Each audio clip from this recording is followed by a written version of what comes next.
Well, hi everybody, I'm Neil Smith and welcome to my Polar Lights 1/350th scale U.S.S. Enterprise Refit build.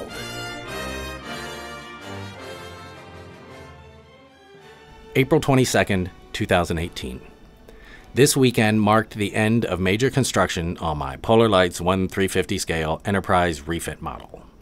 I was going back and forth over doing the bridge modification, and to be honest, the only thing holding me back was my low opinion of my own skill level. But I was given a little push by a friend, and now that it's done with the help of the resin replacement bridge, it wasn't as difficult as I thought it would be. Plus, the look of the spotlight is really much better than without.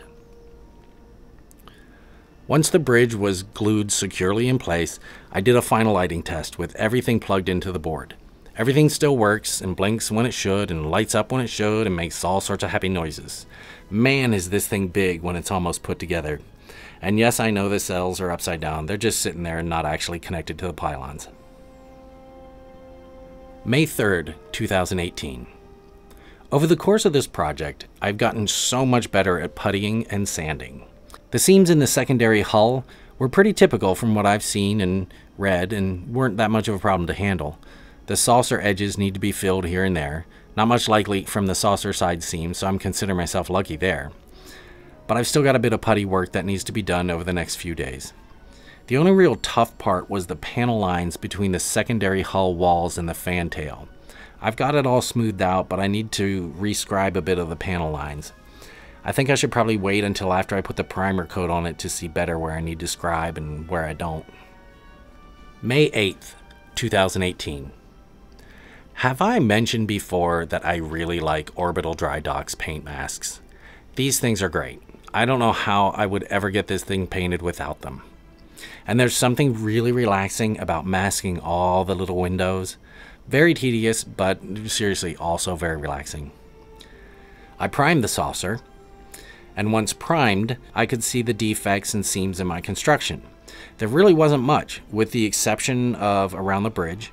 My advice to new builders of this kit would be to putty your model, let it dry, then mask a very small area and sand it smooth.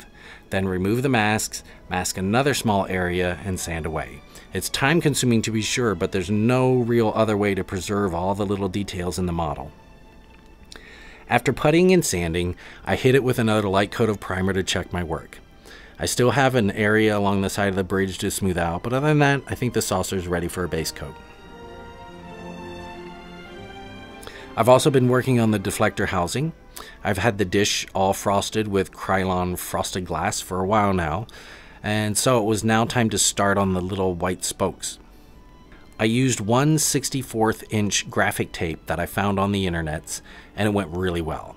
I cut an oversized length of tape and aligned it to the lower and innermost of the raised spokes, then carefully pressed it down, going over the top edge. Then I trimmed the top edge to make sure that they're all even with each other. One thing I would mention is that if you are going to use this technique, make sure you have a very, very sharp, curved hobby knife blade. This minimizes the chance of scratching or cutting up the inside of the dish in places that you don't want. May 19th, 2018. So, painting the Aztecs is the thing that had me intimidated the most when deciding to do this project. I went back and forth over using the decals or not. But in the end, I thought if I was going to spend this kind of money on this kit, then I should do the painting. I have nothing at all against builders who choose to do the decals, but for me, if the model didn't have that, pearly iridescent shine, then it just wasn't the Enterprise I remember from 1979. I've also decided to do a 2-color Aztec rather than 5-color. I've overcome so many of my skill limitations and impatience throughout this build, so it's not a question of whether I can do this anymore. To me, it's a question of personal preference. I'm really wanting a very subtle and almost completely white paint job on my Enterprise. Before applying the Orbital Drydock paint masks to the actual model, I decided to do a test on the unused extra secondary hull piece. The process is relatively simple, easy to do. I absolutely had no problem with the masks and the transfer tape, and the results after painting look great. I decided to start with the saucer top. It's a long, tedious process to cut out all the masks and apply them to the transfer tape. I can't wait to do the nacelles. But anyway, all went well, and I began to apply the masks to the saucer. This is where I had some issues. The masks just did not want to stick to the model. I reread the instructions to make sure I wasn't doing something wrong, but I just couldn't get them to peel off correctly when removing the transfer tape. The saucer is painted with white primer, and while not super smooth, it wasn't too rough or anything like that, I think. Plus, it was the same paint I used on the test piece, so I'm not sure where my problems were coming from. Anyway, so carefully pressing down on the mask pieces as I pulled away the transfer tape, I was able to get everything in place.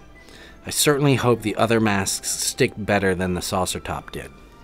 I also had major sticking issues with the saucer walls and ended up just using masking tape for those. But it's all good, and now it's ready for paint. May 24th, 2018. Here are a couple of shots of the upper saucer after painting and after one coat of clear, which was still a little wet at the time. The clear appears to soften the effect of the paint, but when I put the final matte coat or satin coat on, it'll come back and be a little more pronounced. At least that's what happened in my earlier paint test, so I'm assuming the same thing will happen here. But overall, this is exactly the degree of subtle that I was hoping for. Well, that's all the time we have for this episode. Be sure to subscribe so you can follow along with the rest of the build. And if you're interested in any of my recommended modeling tools and supplies, check out my Amazon store in the description below, featuring some of my favorites. Until next time, I'm Neil Smith. Thanks for watching.